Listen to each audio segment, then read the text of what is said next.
Приветствую тебя, дорогой подписчик. На моем канале будет много интересного контента.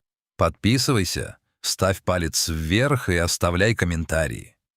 Африканское солнце в тот год казалось беспощадным.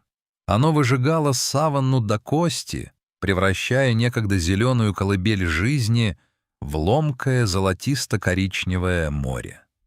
Восьмилетняя София Миллер смотрела на этот мир через окно внедорожника, и мир казался ей таким же хрупким, как она сама. Лейкемия — слово, которое в ее возрасте звучало как абстрактная туча, выпивало из нее силы, оставляя лишь бледную кожу и огромные лихорадочно блестящие глаза. Остановка была вынужденной, перегрелся двигатель. Пока отец, Томас и доктор Майкл Харрис возились с капотом, София, вопреки запретам, сделала шаг в сторону высокой травы.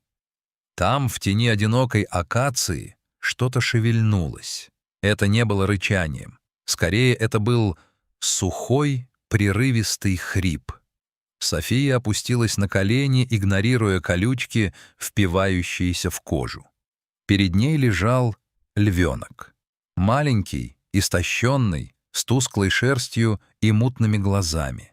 Его мать, вероятно, стала жертвой тех самых людей, чьи следы протекторов они видели утром, браконьеров. «Папа! Майкл!» Голос девочки сорвался на шепот, но в нем была такая сила, которой позавидовал бы взрослый. Когда доктор Харрис подошел, он покачал головой. «София, он не жилец. Природа сурова. Мы должны оставить его здесь». Девочка посмотрела на врача, а затем на умирающее существо. Она протянула свою тонкую, почти прозрачную руку и коснулась лба львенка. «Если ты оставишь его, ты оставишь и меня», — тихо сказала она. В этом взгляде была не капризность ребенка, а узнавание. Два существа, балансирующие на краю бездны, нашли друг друга. Доктор Харрис, тронутый этим моментом, сдался. Начались долгие часы переговоров с местными властями. Благодаря связям Майкла и состоянию Софии им разрешили исключение — временное содержание львенка для реабилитации. Его назвали Асланом Асиси-Эти-Ди-Ди-Дина в честь небольшого городка в штате, где София проходила свой первый изнурительный курс лечения. Это имя стало их общим символом надежды. Переезд в Монтану был авантюрой. Семья Миллер сменила уютный пригород на просторное ранчо, окруженное лесами и скалами. Томас, архитектор с мировым именем, спроектировал для Аслана вольер, который больше напоминал произведение искусства, чем клетку. Анна, мать Софии, вспомнила свой ветеринарный диплом и превратила дом в стерильную, но уютную клинику. Первые месяцы были битвой за две жизни. София проходила курсы химиотерапии, а Аслан — курс восстановления от тяжелого обезвоживания и инфекций. Часто ночами, когда лихорадка сжигала девочку, Аслан, уже окрепший и начавший обрастать густой гривой, лежал у двери ее комнаты. Он чувствовал ее боль. Когда Софии становилось лучше, она выходила на веранду. Львенок клал свою тяжелеющую голову ей на колени, и они часами смотрели на заснеженные пики гор.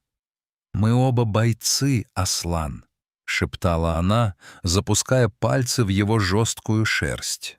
«Ты вернешься в лес, а я просто буду жить». Их связь была почти телепатической. София знала, когда лев голоден, а Аслан безошибочно определял моменты ее слабости, становясь тихим и осторожным, словно боялся повредить ее хрупкое тело своим мощным весом. Но природа брала свое. К 3 годам Аслан превратился в великолепного зверя. Его рык будил соседей за 3 мили, а инстинкты требовали простора, который не могло дать даже самое большое ранчо. Власти штата были непреклонны. Дикое животное такой силы не может жить в частных руках. День прощания стал для Софии самым черным в жизни. Когда грузовик с эмблемой заповедника Вайоминга увозил клетку, Аслан не рычал. Он стоял, прижавшись мордой к решетке, и смотрел на плачущую девочку, пока пыль дорог не скрыла их друг от друга. Прошло 7 лет. София Миллер победила. Лейкемия отступила, оставив после себя лишь привычку ценить каждый вздох. Она выросла в статную девушку с копной темных волос и вечной камерой на плече. Ее снимки дикой природы печатали в National Geographic, а ее эссе об этике сосуществования человека и зверя вызывали бурные дискуссии. Она намеренно не искала встречи с Асланом. Она знала, что он в безопасности в Вайоминге, в огромном огороженном резервате, где условия максимально приближены к диким. Она боялась, что он забыл ее, или, что еще хуже, что встреча разобьет то хрупкое равновесие, которое она обрела. Письмо пришло в четверг. Доктор Харрис, ставший куратором того самого заповедника, писал: «София, Аслан угасает. С медицинской точки зрения он здоров, но он перестал охотиться, отдалился от прайда и проявляет признаки глубочайшей депрессии. Он просто сидит у северного ограждения и смотрит вдаль. Приезжай. Нам нужно понять, в чем дело». Сердце Софии пропустило удар. Спустя 2 дня она уже стояла у ворот заповедника «Скалистые пределы». Встречу организовали в специальном наблюдательном пункте. Толстое бронированное стекло разделяло уютную комнату и дикий сектор, где обитал Аслан. София вошла в комнату. Ее руки дрожали. С той стороны, в тени скалы, лежал лев. Он был огромен. Грива, потемневшая и густая, обрамляла его морду, на которой виднелись шрамы, следы борьбы за лидерство в прайде. Он выглядел как старый, уставший король. «Аслан», — тихо произнесла она. Ее голос, ставший ниже за эти годы, все еще сохранил те самые интонации из детства. Лев не шевельнулся.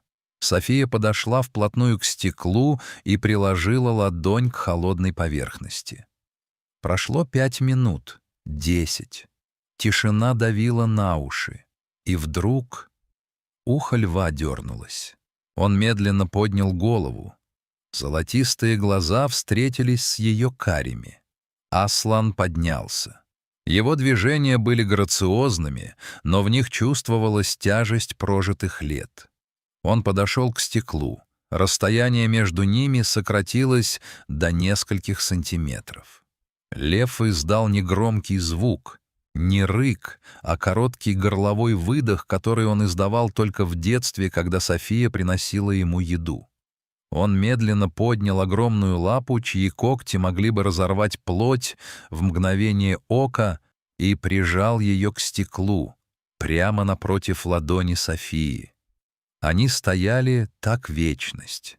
В этот момент не было ни болезней, ни браконьеров, ни законов природы. Были только 2 души, узнавшие друг друга через время и пространство. Той же ночью София осталась в гостевом домике при заповеднике. Ей не спалось. Чувство тревоги, знакомое ей с детства, сжимало грудь. Она вышла на террасу с биноклем и камерой. Тишину разорвал звук, который не принадлежал лесу. Сухой щелчок металла о металл. Затем приглушенный рокот мотора на окраине южного сектора. Браконьеры. Они знали, что в заповеднике находятся редкие особи и, вероятно, метили в Аслана, чья шкура и голова стоили на черном рынке целое состояние.